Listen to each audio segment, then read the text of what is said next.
आदर और सम्मान के योग गुड़िया खाप के प्रधान भाई विनोद गुड़िया जी, डागर खाप के प्रधान श्री खजान सिंह जी, दिल्ली प्रदेश के किसान यूनियन के प्रधान श्री वीरेंद्र डागर जी, मेरे साथ में आए हुए पूर्व विधायक चौधरी नफे सिंह राठी जी, श्री प्रकाश भारती जी, पूर्व विधायक भाई वाली पहलवान जी, आपके अपने सदा आपके बीच में रह करके एक कार्यकर्ता के रूप में काम कर रहे पूर्व विधायक नरेश प्रधान जी, बहुत ही मान और सम्मान के योग लगातार इस किसान आंदोलन को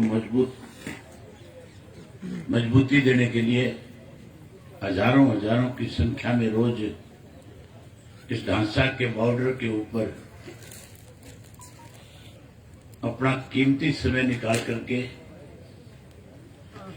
कैसे उन कृषि के 3 काले कानूनों को खत्म कराया जाए, कैसे उनको वापस कराया जाए,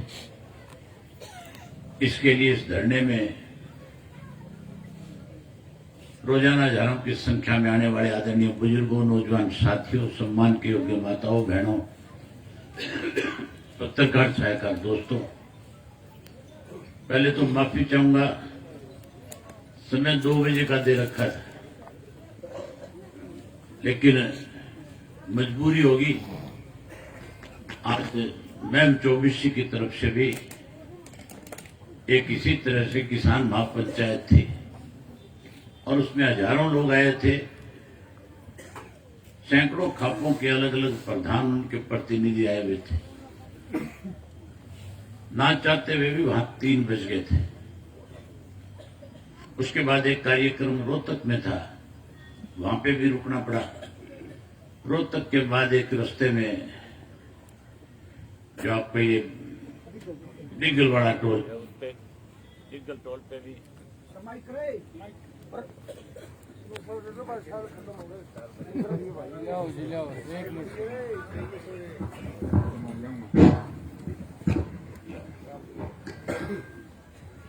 टोल पे भी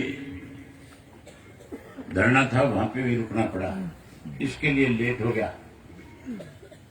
साथियों, इस प्रदेश और देश के अंदर जब पूरी देश और दुनिया में कोरोना की महामारी थी, हर देश का आदमी ये मानता था कि जहां देश की केंद्र की सरकार इस कोरोना की महामारी से निपटने का काम करेगी, वहीं आम लोगों को इस महामारी में कोई दिक्कत और कठिनाई ना हो, इसके लिए भी कोई अच्छी योजनाएं बनाएगी। इस महामारी के दौरान जिस ढंग से लॉकडाउन में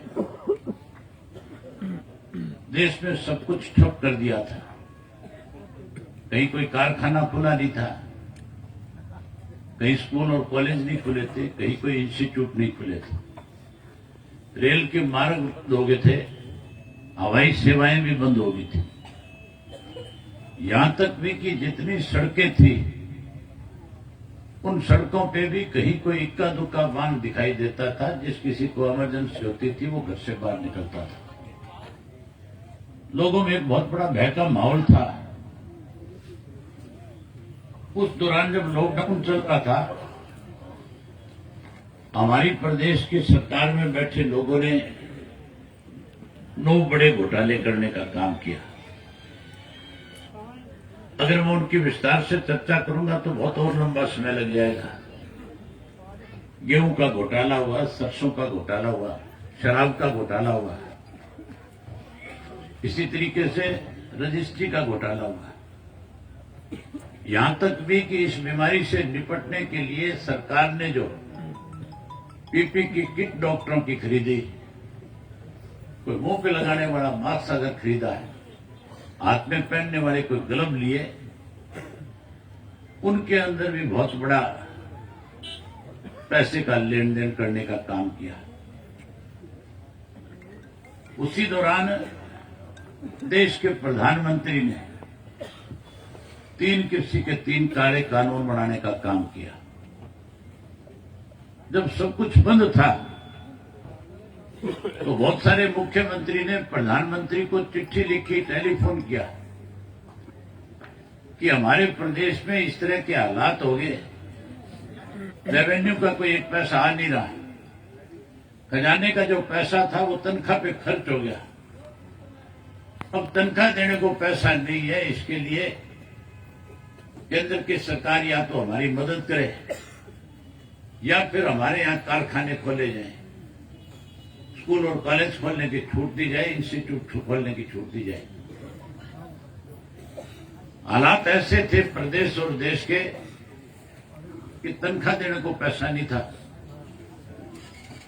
उस वक्त अगर इस देश को आर्थिक रूप से किसी ने मजबूत किया, अखबार टेलीविजन लिखने लगे थे, कहने लगे थे कि देश आर्थिक संकट से गुजर रहा है, देश आर्थिक तौर पे कमजोर हो रहा है।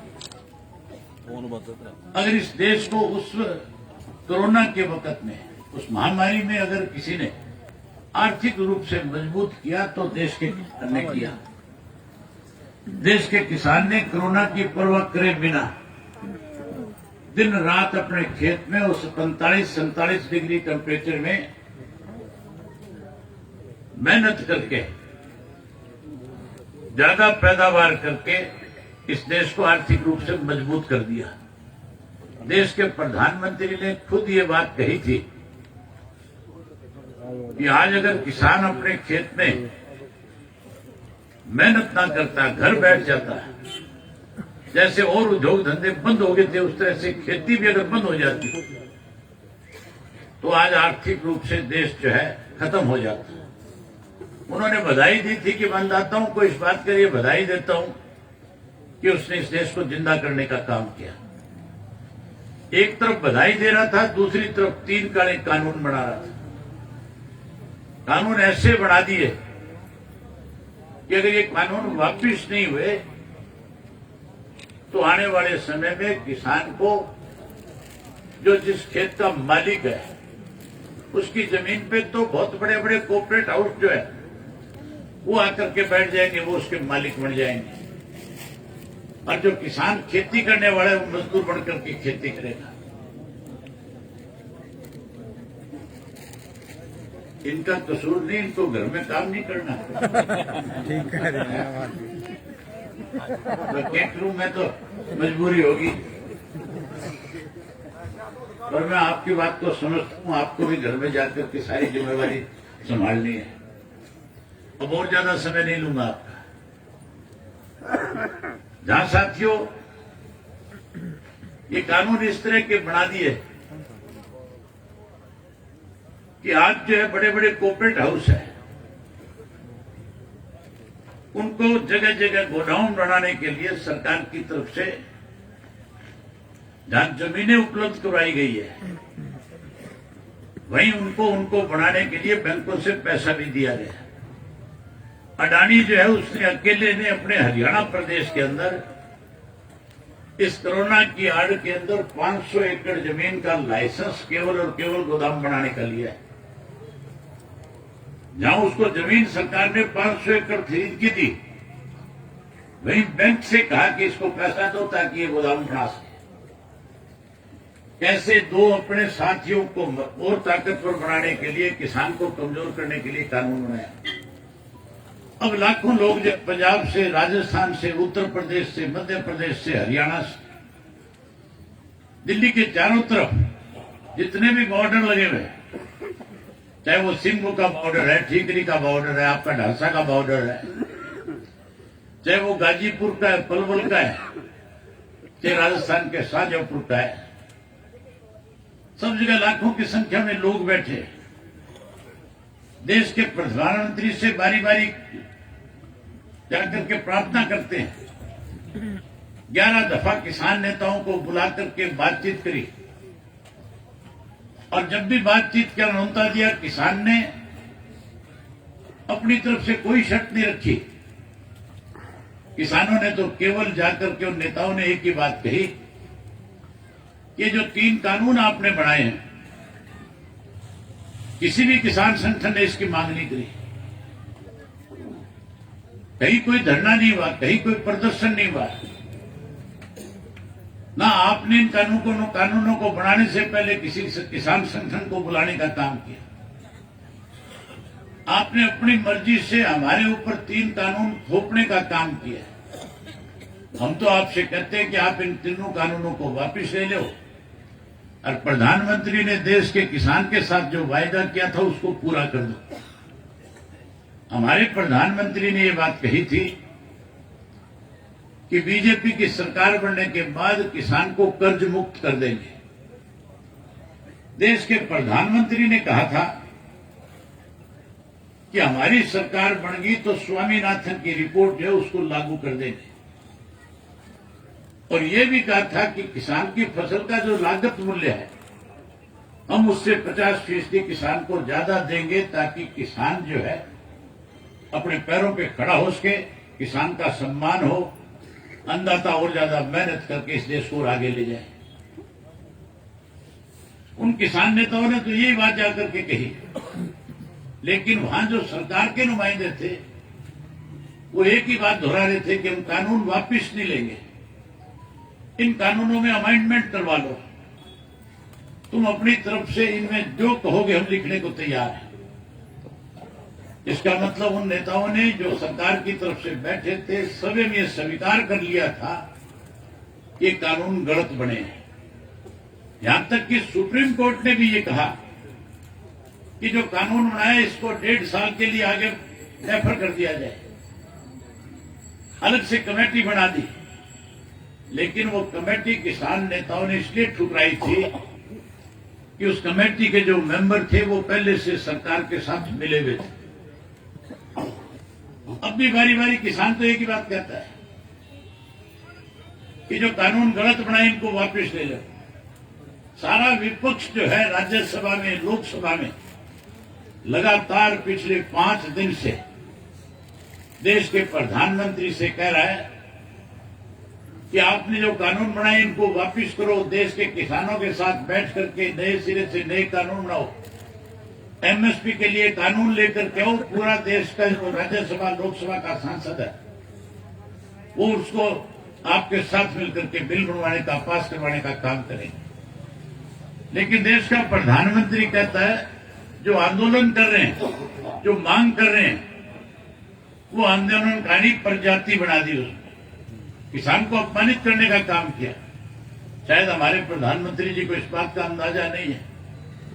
किसान कभी किसी के साथ कोई छेड़खानी नहीं करता। किसान को अपने खेत से फुर्सत नहीं है। वो तो जितना समय उसके पास है सुबह से शाम तक, उसमें या तो खेत में जाकर के अपना काम करता है और या फिर जब गांव में घर में आता है तो फिर अपने बड़े बुजुर्गों के साथ बैठ करके कुछ ना कुछ सीखता है। उस किसान को जिसको फुर्सत नहीं है, प्रधानमंत्री ने लाखों की संख्या में दिल्ली के चारों तरफ बैठाने का काम किया। शायद प्रधानमंत्री जी को ये पता नहीं, किसान पहले किसी को नहीं छेड़ता। अगर कोई किसान को छेड़ ले तो फिर किसान उसको छोड़ता भी नहीं। अगर जो 70-80% मतदाता गांव में रहता है वो किसी को देश की गद्दी सौंप सकता है तो गद्दी उससे छीन भी सकता है। इसलिए साथियों एक ही बात कहनी चाहूंगा, इस देश के प्रधानमंत्री नरेंद्र मोदी ने एक काम बहुत अच्छा कर दिया। जो पंजाब के, राजस्थान के, हरियाणा के लोगों के बीच में कोई आपसी मतभेद थे, इस मोदी ने काले कानून बना करके हमारा भाईचारा मजबूत कर दिया। आज जहां पे भाईचारे के नारे लगते हैं, जिस तरह से भाईचारे को मजबूत किया है, इसके लिए तो मोदी जी का धन्यवाद करते हैं।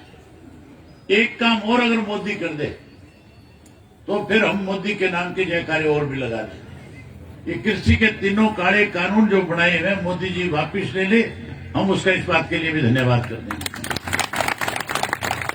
अगर वो नहीं वापिस ले तो ये कोई नहीं मान के चलिए तुम कि आंदोलन अभी खत्म हो जाएगा, ये आंदोलन लंबा चलेगा।